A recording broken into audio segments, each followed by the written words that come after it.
It is your buddy, Peace and Harmony, with you here today. Much love going out to all of the beautiful, empowered harmonizers. And we are zooming in and focusing in on what I feel is a great viewer question, and that is, why am I so fearful or afraid of confronting this difficult person who seems to be sort of very bossy, very pushy, kind of arrogant, who is in their family circle. Someone who they feel is abrasive to them and sort of derogatory or making them feel less than. And they feel that this person is basically having a personality sort of dysfunction. They have a pathological sense of self-importance, and it's just basically someone who is really intense. And so how do you get through the depersonalization? Is it just processing the memories that will help me get out of this depersonalization and help me feel normal, comfortable, and safe? It is to understand really that this feeling that you do not like somebody, or that you feel tension, you feel anxiety, you feel fearful, especially, around the holidays, perhaps, where you're encountering these people, or different departments might come together at your workplace, or whatever it is, maybe your child's school, where this is becoming very paramount and important to really deal through. And what are the tools to really understand? What I feel is to get it out is to understand the cause that's creating this effect. So it's to understand that there's nothing wrong with you. The projection from someone who has a sort of narcissistic personality persona, the way that they build themselves up or come across, and that they're very sort of aggressive or hostile, or aren't giving you certain traits of trust. Traits of trust are like eye contact, a relaxed body, a communication tone that is, somewhat warm, open, isn't dominating the conversation, where they're always talking. You feel like you can't get a word in. You can't really communicate. You're just sort of shut out by this individual. And so someone who is narcissistic, they're always really trying to prove something. But, communication, you might want to relay some information, but someone who is narcissistic is always kind of on the defense. They're always trying to prove that they are in the right. And this comes across oftentimes that you are in the wrong. And it can have kind of a bitter feel to it, where they're really just sort of pushy, very arrogant, insensitive. And the reason why you're fearful, the reason why it's sort of hard to kind of break through, that feeling, of kind of the emotional tsunami of like, I'm in the right, and they're very strong-willed, or they have something to prove. The reason why it's so difficult to confront is because there's a sense of fear and trepidation, but it's not really been built up in your instinctual sort of dealing with it and handling it through yourself naturally and organically. For example, if you see a tarantula spider, if you see like a really scary spider that's crawling towards you, and perhaps it has fangs and like really big legs, you are going to jump up, on the sofa. You're like, OMG, you're going to like look at something to shoo it out. You have an instinctual gut reaction of fear. You know that you have fear because this thing is dangerous. It is wired into you. No one has to tell you that this creature, is dangerous or could be poisonous. Likewise, if you were to come across, a big lion in a savanna and it comes charging at you, you would know instinctually to be afraid. You would know that you need to run and hide, you need to get up in a tree, you need to save yourself. The self-preservation would kick in. This is hardwired into a human being instinctually through tens of thousands and hundreds of thousands of millions of years. It is because we know chronologically that we've been taught that this is dangerous, this is a threat to our survival, and this is what you do.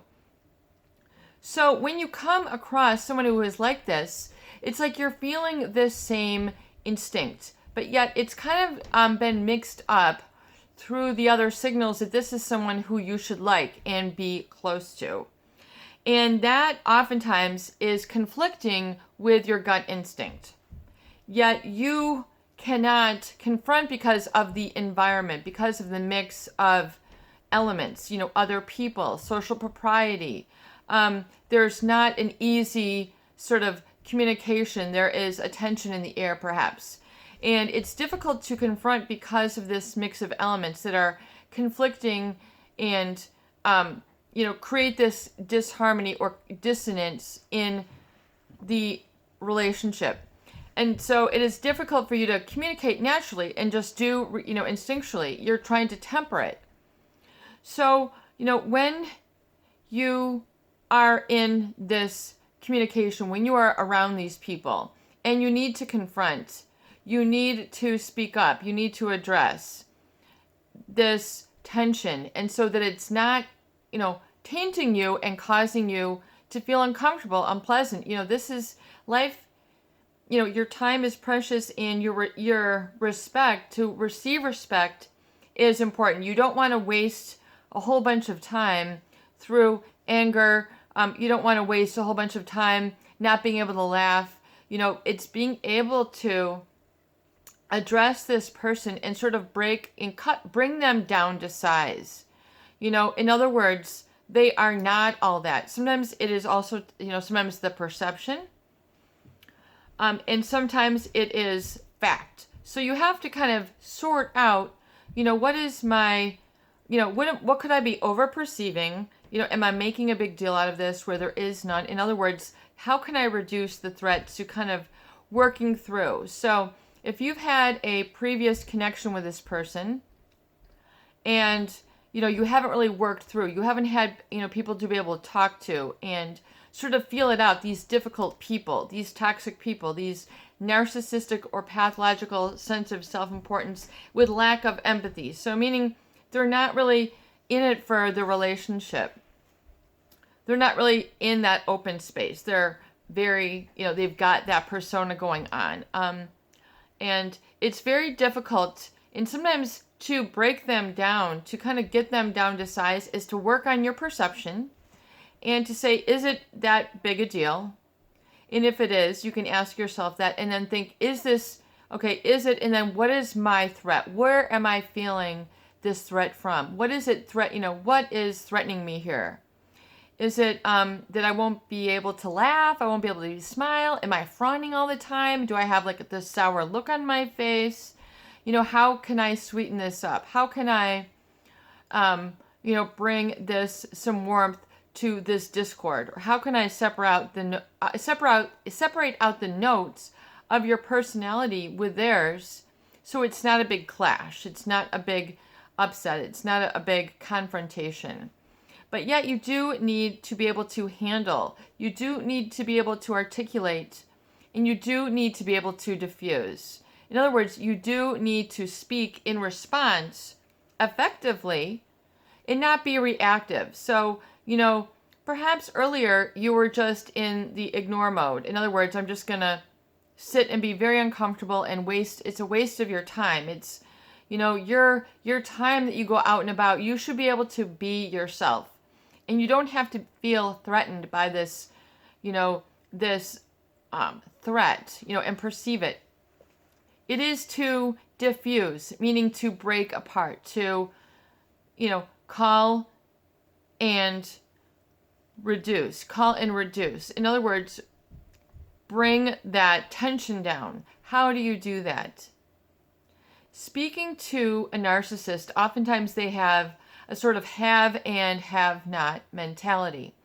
They are in the have, everyone else is in the have not.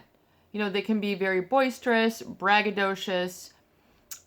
It's the have and have nots. It's that whole age-long history of, I have this, look what I have, me, I. And they're not, open to a broader input. And so that's part of the problem, is there's no collaboration. So to get to that collaboration, sometimes you need to give their medicine back. In other words, give them a taste of their own medicine. And it is to understand and have a wisdom about people to be able to give it back. So it's to be able to sort of give them a mirror and give them a reflection of how they're coming across so that they will recognize themselves in the relationship. So yes, this seems like a lot of work. Why should I have to go through this in order to enjoy my life? Why do I have to do this? Well, if this person has been presented in your life, then undoubtedly it is because it's to teach you a lesson and make you a better, sharper, wiser person. It is to give you advanced knowledge on how to deal with people. And oftentimes this is not a welcome lesson, so it is fearful, but it is to learn the tools so that you have the self-protection and you're not, attracting or being a target to this venom or this sort of, appearance. So for one, it's to understand that you also need to control your senses. You need to control kind of how you're looking at things. Is your face scrunched up? Is your body tense? Are you kind of in that clench mode? Well, if so, then it is to relax. It is to enlarge your body. It's to kind of spread your body out a little bit, because oftentimes when you're fearful, you tend to, clench up and make yourself small, and then your breathing is affected. Your eyes are like big and wide. You're trying to take in, this is a natural instinct, you're trying to take in more information when you're angry. Your eyes are just like this big, So it's to relax the body, and it's to open up your body space to give you more space. So, putting an arm around a chair, spreading your feet out, opening up your body, opening up your hands so that you physically take up more space. When you do this automatically, you'll feel more competent. And competency is really what's required when it's coming to releasing the fear. And whether you're working on this in the privacy of this video, or you're doing this while you're in the midst of confronting this person, is to understand how to have a tool to deal with the cause that's creating this effect. So it is to give yourself an advantage. It's to know the advantage. And so that's probably why you're watching this video, is to learn the how-tos and the whys and what to do. So it's really those 5 big questions. So I want to instruct you and provide this to you now. And so it's to realize that you need to kind of harness that energy flow. And it is to also deliver back to them and diffuse that tension. And it's to give the words that you can deliver so that it is received and you're opening up that arrogance. So in other words, you're confronting them and you're saying you respond rather than react.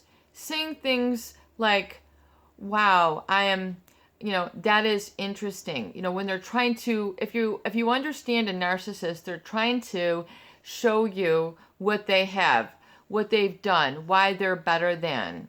So there's always the better than, feeling, which is oftentimes not desirable. No one likes to feel that they are, less than. But oftentimes this can be the resulting feelings. It's the have and have nots. And then you feel that you have to be a force to their counterforce.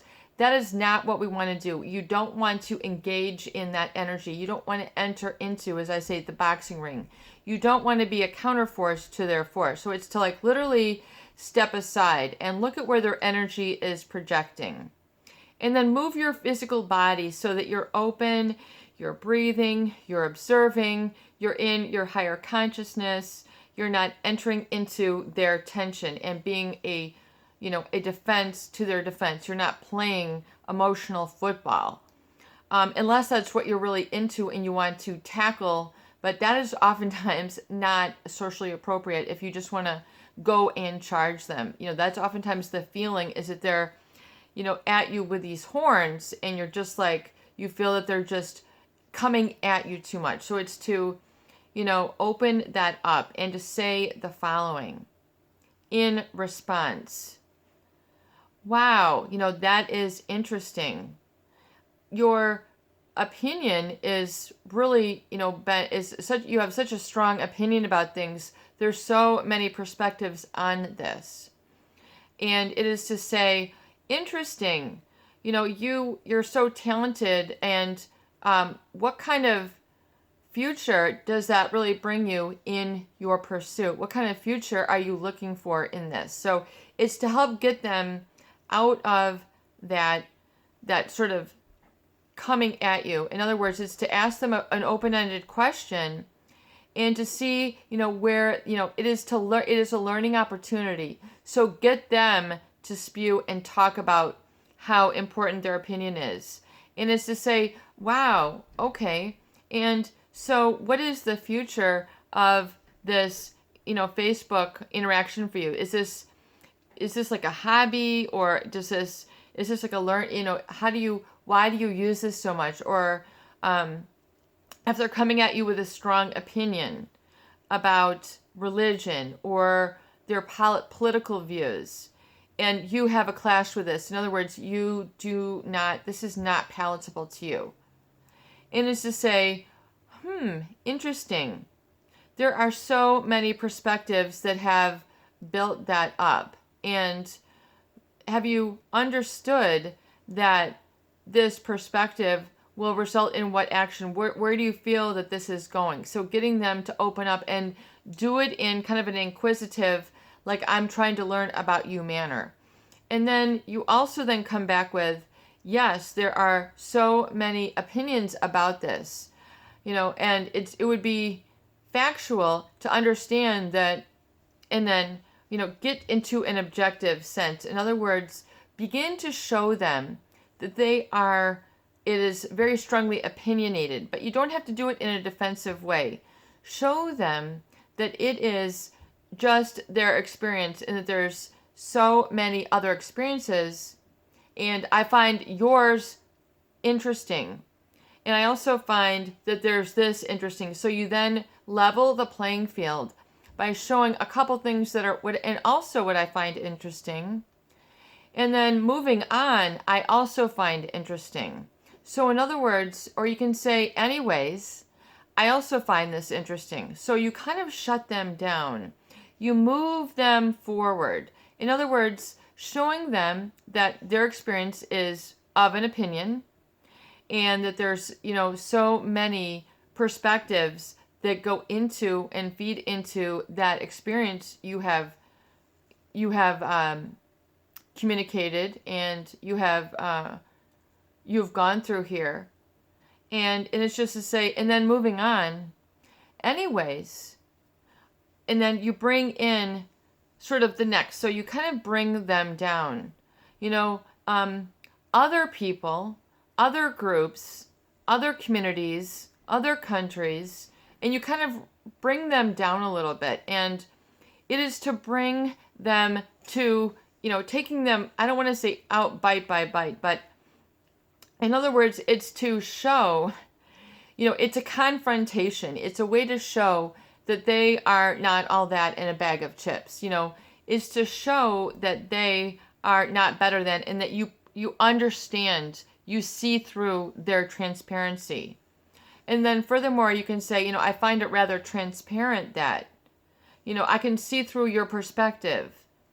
I see, your opinion is quite transparent, and I also see that. Your opinion is quite interesting.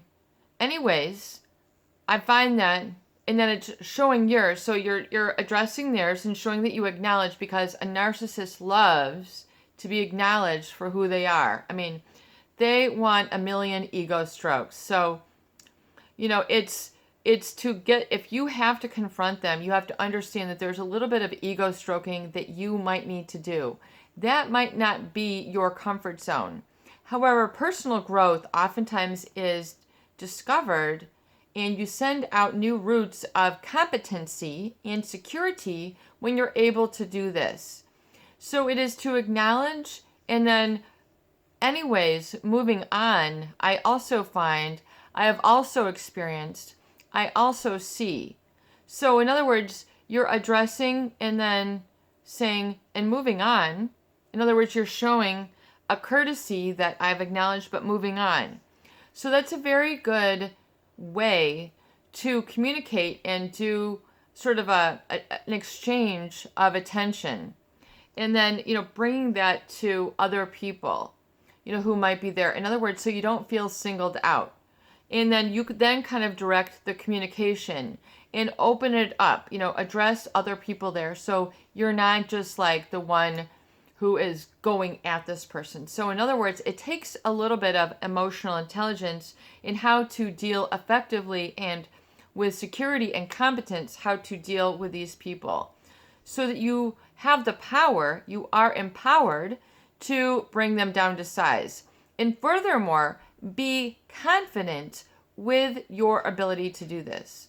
It is of paramount importance that you desire this to be a comfortable relationship. In other words, it's very important that you get comfortable with how to deal with these types of people. It's of utmost importance if this is in your workplace, if this is in your family, if this is in your community, if this is in your children. Acknowledge, validate, and move on, and include. Acknowledge, validate, and include. Your opinion also includes, so you're showing them that there's more than just them. And you also, are able to then also, I find it important to talk about other things that are kind of, I don't want to say push their buttons, but that kind of show them that you see through their lackadaisical or laissez-faire or indulgent lifestyle. In other words, sort of call them out if there's something that is particularly you feel unhealthy. Whether it's people who, just sort of talking about maybe other people who are different from them, yet who they should acknowledge. In other words, sort of just kind of showing them a little bit of their own medicine back to them. Whether it's calling, the fact that they, don't see certain things. In other words, what they're trying to cover up. It's important you kind of go and kind of address, give them a bit of their own medicine and help them to uncover what you feel that they're covering up. Whether it's their lifestyle, their spending habits, the way that they treat, people. If you really treat people this way, it makes them feel this. So you're kind of you're communicating with them. You're opening up the air, but you need to have confidence. In other words, I have the right to be able to be comfortable here and to communicate. So you really have to be declarative of your rights. And oftentimes it's very difficult for people who have been abused to stick up for their rights. It's not a natural instinctual thing. They were not permitted to that. They were told to feel okay around the spider. They were told, okay, you have to numb out when you're around abuse. In fact, just stay engulfed, stay enmeshed. You don't know how to detach with confidence. So it's very important for you to have the tools to deal with that emotional tarantula and to be able to use those very few words, acknowledge, validate, and include. So it kind of helps you to open up and get into that circle, because when you do that, you will feel so much more whole. You will feel so much more secure. You'll feel so much more healed, because it's to understand you are not in the wrong. It's not all about the haves and have-nots. It's about showing people a little bit of the open door, a little bit of the openness of heart. So it's to get your heart and get into some heart play when you're around, because oftentimes the heart will beat that ego. The heart is bigger. Your heart is bigger than the ego. You can do this. You absolutely positively can. And so you literally do have power. So I'm supporting you and I'm delivering this message to you now to relate to you. You do have the tools to be able to deal effectively, and you will be pleased with yourself when you deliver these types of messages and you are able to deflect and diffuse the situation. This is your buddy, Peace and Harmony, with you here today, and I hope that these videos do help. Please share and please subscribe for more great tools, videos, discussion, and support. Peace out. Love you.